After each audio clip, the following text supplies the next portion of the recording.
gratitude, and forgiveness. Yeah. Well, here we are. So let's take a moment and talk about it.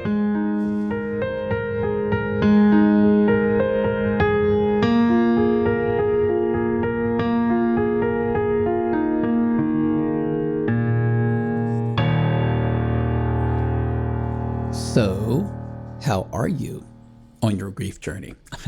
I know it's not the question that we really want to be asked, because nowadays when people ask me, I just am honest with them and say, well, it depends on the time, depends on the day, depends how I'm feeling. And they kind of open up a little bit. For example, you can kind of mention something around it like, I lost my wife last year. It's kind of still dealing with the grief, and either they'll be receptive. And what I found is those who are receptive will actually say, well, wow, because I've lost somebody too. And then you get in this little conversation, a human conversation between two people, and it could be on a phone like some kind of customer service. And I always preface it by saying, thank you for being there. I appreciate your time. And sometimes there'll be a pause and they think about it, or they'll say, oh, well, thank you. I appreciate you saying that. So you start with this little human connection, this little interaction, which I think really has helped me. For example, I go to Starbucks. There are a couple we go to where I say we, George and I. George is my ESA, if you haven't heard me talk about him. And we go in, they say, hey, Glenn, hey, George, good to see you. They smile. They give him a pup cup. They draw a little picture of George, a little dog on the little pup cup, and they little hearts. And they, there's something really basic about that people are in customer service like that. And they interact with you in a human way. You share a smile for a few minutes, maybe 5 minutes. You tell a little story, you ask them how they're doing. So, I inquire about what they do. When did they get in? What drew them to this? Did they do other jobs? So it's just kind of like this little basic human interaction, a connection you make.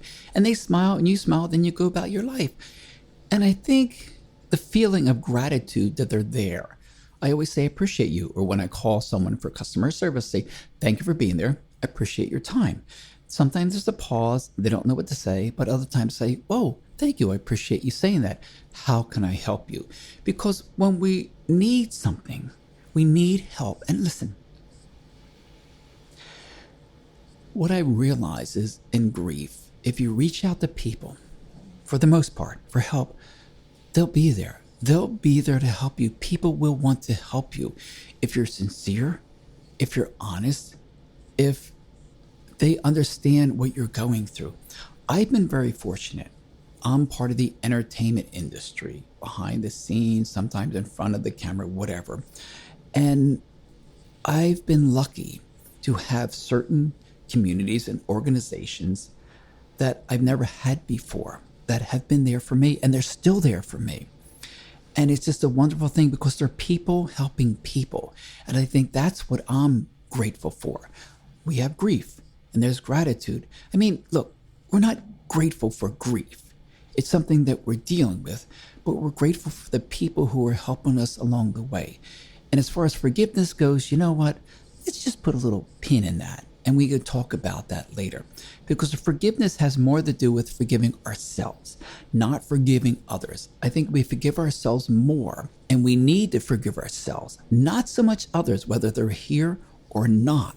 If we forgive ourselves for whatever we caused or hurt ourselves or others, that's the key. So forgiveness, I believe, in my opinion, my life experience opinion of decades of being in this body, forgiveness starts with ourselves. So let's just put that aside, because we're back on grief and we're back on gratitude.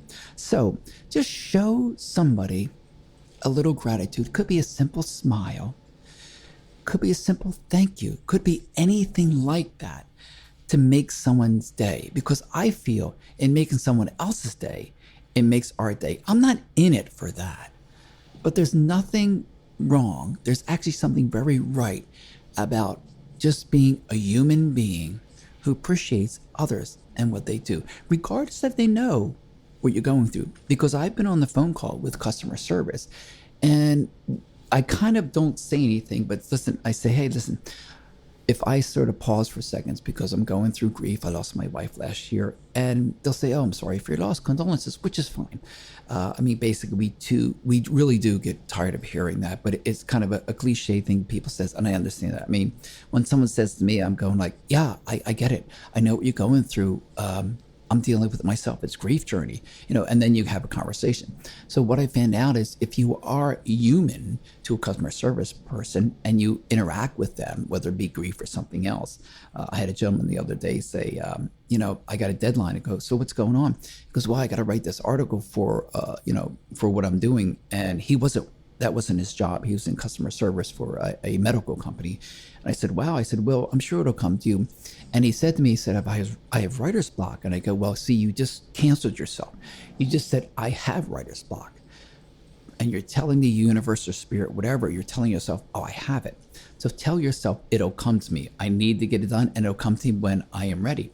And then, he kind of laughed. He goes, "But I got 3 hours." I said, "Okay, it'll come to you. You don't have writer's block. It'll come." And he kind of laughed, and we had a little conversation about that. And I thanked him. I said, "I know you're going to write that. I know it's going to come to you, and you're going to get it done." And so I'm thinking he'd probably get it done. So here's the thing. Don't limit ourselves.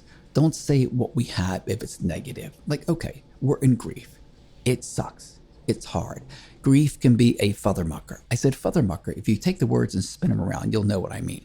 And don't get tired of saying, "Thank you for being here. I appreciate your time." Because my daughter, it drives her literally crazy when I say that. And she goes, "Oh, here he goes again. Oh, Dad." But you know what? I don't mind that because I just want people to know I'm a human being. You're a human being.